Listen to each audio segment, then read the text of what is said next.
31 May. Dearest Suzie, these last 3 days have sure been long ones for me. We haven't done a thing. Today is a holiday and everybody is supposed to be off, but we are all about to go crazy, so we are going to go out to the range this afternoon just to have something to do. I was hoping to get those shirts in the mail today, but they weren't ready last night. I'm going down and checking on them again tonight. Maybe I can get them off tomorrow to you. Yesterday, we made Charlie airborne qualified. We put a little parachute on him and jumped him from the airfield tower. He did very well. If my pictures turn out at the event, I will send them to you. I'll bet there were 200 people out there taking pictures of the jump. Things are real quiet down here right now. That is the way it is. Quiet for a while, and then all hell breaks loose. I wouldn't care if it stays quiet for the next 116 days, though. If you will notice, there is quite an increase in our check this month. That is because they didn't take out income tax. That makes my pay for the past month over $500, which isn't bad. That's counting our bond. Well, I will close for now. Sending you all my love. I will do my best to call you on the 6th. Hug the boys for me.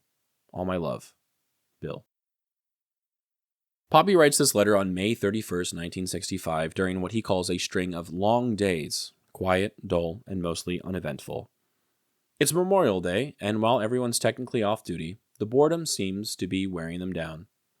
The only thing to do is head for the range for something, anything to fill the time. He mentions the shirts he had made, hoping to get them in the mail, but they weren't ready. He'll check again. Maybe tomorrow.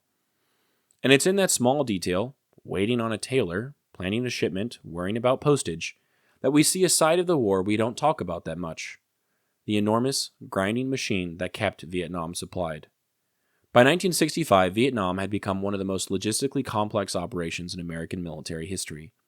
Tens of thousands of troops, vehicles, rations, weapons, and even crates of Coca-Cola were shipped halfway around the world to feed, clothe, arm, and transport an ever-growing force.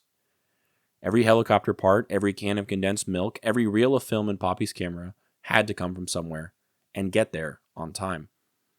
The mail was just one part of it, but it mattered deeply. Letters were a lifeline. Packages from home could lift the whole unit's mood, and something like a set of custom shirts, airmailed with a white knight stitched into the pocket, was more than just fabric. It was identity. It was family. It was proof that even in a war zone, you could still send a piece of yourself home and hope something came back.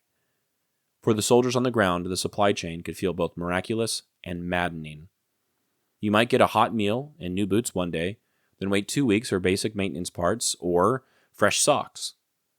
Helicopters broke down in the jungle, radios went quiet, and mosquito repellent became a rare luxury.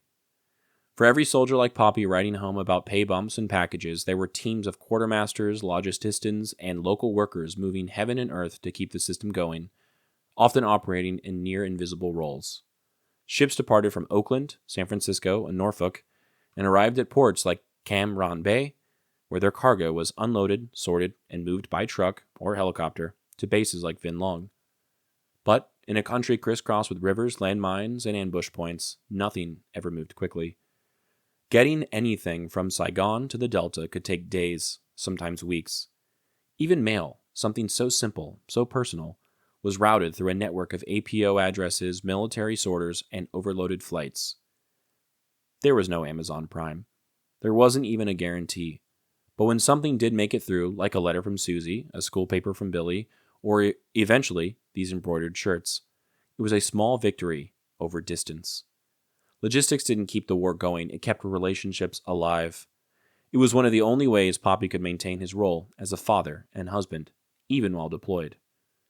So, when he jokes about using airmail again, even though he swore he wouldn't, there's something tender beneath the line.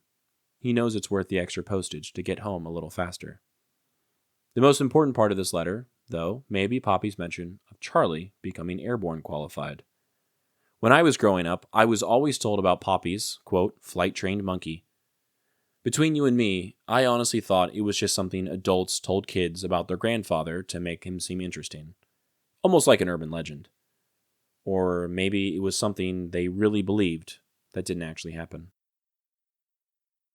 The photo I chose for today depicts Charlie mid-parachute flight. It is blurry, but if you look closely, you can see the little guy midair. It wasn't until I got his slides and looked through them all carefully that I realized that Charlie was, in fact, parachute qualified. At least they put a small parachute on him and dropped him from a tower, and he fell safely to the ground. Once again, this is such a human thing for Popi to do. It is exactly what a 28-year-old man with a monkey and too much time on his hands should do.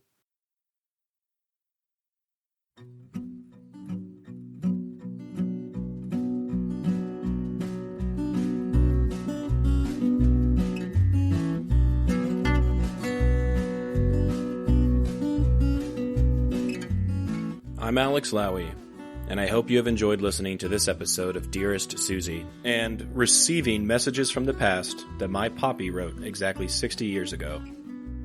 I sincerely appreciate your time and interest. Please consider following the podcast on your preferred platform, and if you're enjoying it, I kindly ask that you take the time to rate the show and leave a review. Also, please follow the project on YouTube, X, and Instagram. All likes, comments, shares, and reviews will help grow the reach of this story. The links for these things should be in the description of this episode. Please feel free to email me at dearestsuziepodcast@gmail.com if you have anything you'd like to say. I'd love to chat or to hear about your stories as well. Thank you for listening, and God bless.